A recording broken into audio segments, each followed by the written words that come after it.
Hi, I'm Ashley Deem, Associate Publisher and Editor of Fantini's Gaming Report. I am here with Mike Rumbolz, CEO of Everi. Mike, it's a pleasure to have you as always. Thank you. And before we start, I want to thank Everi again for sponsoring our G2E coverage, which allows us to bring a breadth of content to the industry. No, our pleasure, absolutely.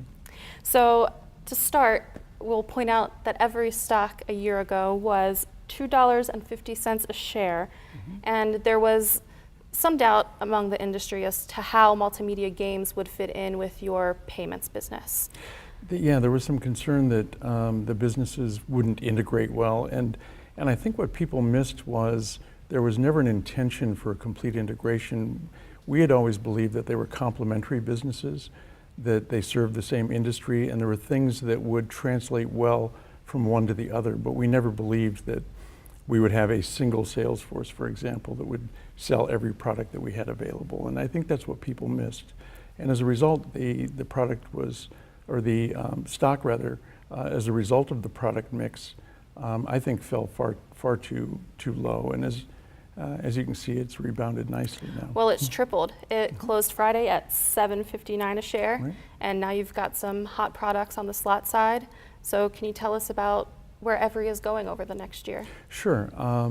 You know, the legacy multimedia games, or MGAM, really was focused primarily on Class 2 markets. And they did a wonderful job in Class 2. When we looked at MGAM, the first thing that we saw when I came on board in February of 16 was the ability to expand into the Class 3 footprint, both on the premium side as well as the for sale side. And so we now are, we've realigned our studio system so that we have 3 robust studios, each producing about 30 titles a year. This year they should come up with about 90 titles.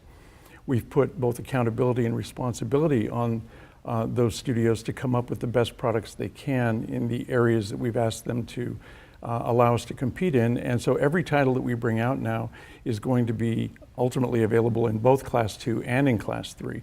And by being available in both classes, we really can address the breadth of the market across the US and Canada. Now, are there parts of the business on the game side where Everi is not going to compete? There's no part of the casino floor that we won't compete on the game side. The one area that we probably won't be in competition with the bigger operators is we're not going to spend millions and millions of dollars for a license.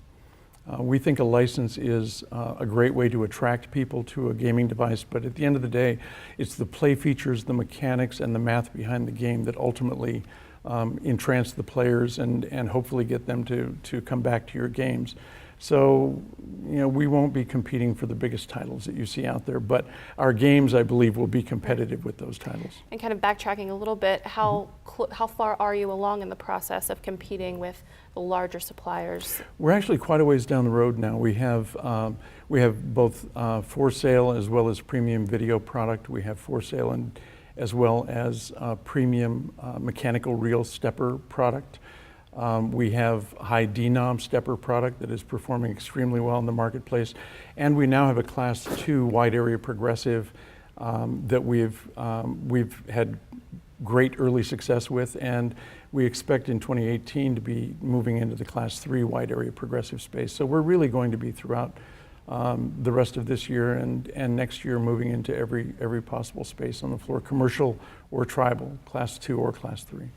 Now, does that happen organically? Are there acquisitions in the future to fill in those niches within the game side? We, as it turns out, Everi, having had a vast experience in central determinant systems and operating games, for example, for the state of New York, where Everi is making the determination on 18,000 VLTs spread across an entire state.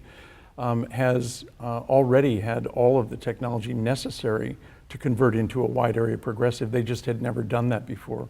And with the turn event product combined and the technology it took to bring that product to market and now to bring it to turn event 5.0, we have more than enough internally to do it.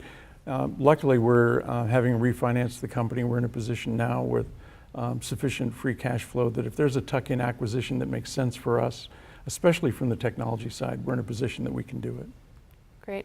And we mentioned some of those hot products on the game side. Can you give us a little bit of an overview on what some of those are? Sure. The products that we came out with last year, Casablanca and Penn and Teller, are both doing extremely well in video, in both local area progressive and wide area progressive. Casper and Hot Stuff are actually doing extremely well in Class 2 progressives and in high denom stepper mechanicals.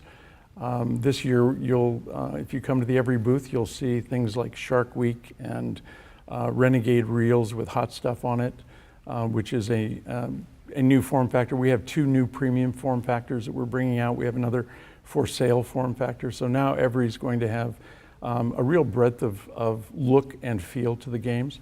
But the Shark Week on Arena is pretty amazing. It looks like you have a giant circular aquarium in the middle of your casino when you put that product on your floor. And you talked a little bit earlier about the math. Can you talk to us about what's unique behind Everi's offerings when it comes to the math side of the games? What I can say about that is I've for a long time been a believer that the play of the game mechanics, some of the bonus features, are all important in terms of the enjoyment for a player when they're sitting at the machine. But what really brings a player back is if they feel that they're getting the kind of reward for their time invested playing that game. And the math models that we use, we think we now have perfected them to a point where no matter the title, no matter what the bonus round is going to look like, and no matter what the theme may be, that model is going to give the player an enriching experience that they feel is worthwhile and worth investing their time and money in. Now, payments is obviously your historical business in North America. So what are some new products on the payment side, and where is that business going? I think people will be amazed. The way our booth is set up, we've showcased some of the new games up in the front of the booth, but we have a direct walkway straight back to our payments area. And one of the things people will see in that area that I think will surprise them is our mobile wallet applications and our ability to move value from your mobile phone at home using our application into any of the casinos where you have player accounts. And then once you're in those casinos, putting it down to the gaming device, or getting a slot ticket from a kiosk, or going to the cage and getting cash out, or moving that money from your wallet back into your credit card or your debit card or back into your checking account. All of that functionality is available on all of our products on any casino floor that has our wallet product. Now, you've married the payments and the game side. What is the future structure? Is there always the potential for a spin-off of one or the other? Well, that's always available. I mean, I learned a long time ago in this industry never to say never. But we think that they're so complementary. As an example, our mobile wallet and that technology will be able to transfer from a player's account directly to a gaming device, because we know how the gaming devices work, and we can set up our gaming devices to do that and prove to any casino owner that if we can do it, every one of your slot manufacturers can do it. And you can put this device into your cage and into your customers' hands and eliminate a lot of the expense that you have on your floor today. It is all about the products this week. So we've talked a lot about them, but what are 2 products that I'm coming to the Everi booth, what should I see? The first thing you should look for on the payment side is you definitely should look at the mobile wallet applications and ask how that actually threads its way throughout the casino operation. And on the game side, I would say Willie Nelson only because I love the way we've put together Willie Nelson and his music, but the Shark Week on Arena is an amazing looking product, and you should come see that. Well, I look forward to it. Thank you again for joining us, Mike. Absolutely, thank you.